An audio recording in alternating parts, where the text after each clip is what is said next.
بسم اللہ والسلام علی رسول اللہ۔ اچھا، درس نظامی کے میرے ایک اسٹوڈنٹ ہیں، انہوں نے سوال کیا ہے کہ حضرت سیدنا علی المرتضیٰ رضی اللہ تعالیٰ عنہ کی ولادت کیا خانہ کعبہ شریف میں ہوئی؟ تو اس حوالے سے ہمارا کیا موقف ہے؟ تو اس حوالے سے یاد رکھیں جی، اہل علم کا اس بارے میں اختلاف ہے۔ بہرحال ہمارا موقف یہ ہے کہ حضرت سیدنا مولا علی پاک رضی اللہ تعالیٰ عنہ کی ولادت خانہ کعبہ شریف میں نہیں ہوئی، اس پر بے شمار دلائل موجود ہے۔ حضرت سیدہ ام المؤمنین خدیجہ الکبریٰ رضی اللہ تعالیٰ عنہ فرماتی ہیں کہ حضرت سیدنا حکیم بن حزام رضی اللہ تعالیٰ عنہ، یہ نبی کریم علیہ السلام کے صحابی ہیں، ان کی ولادت خانہ کعبہ شریف میں، اور تمام محدثین کا اس بات پر اتفاق ہے کہ حضرت سیدنا حکیم بن حزام رضی اللہ تعالیٰ عنہ کی ولادت خانہ کعبہ شریف میں ہوئی۔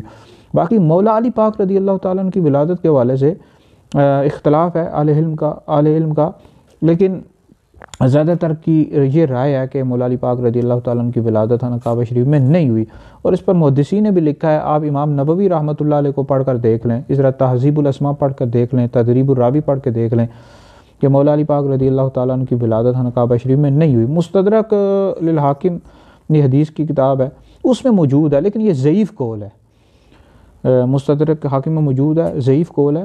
تو صحیح موقف یہی ہے کہ حضرت سیدنا مولا علی پاک رضی اللہ تعالیٰ عنہ کی ولادت خانہ کعبہ شریف میں نہیں ہوئی۔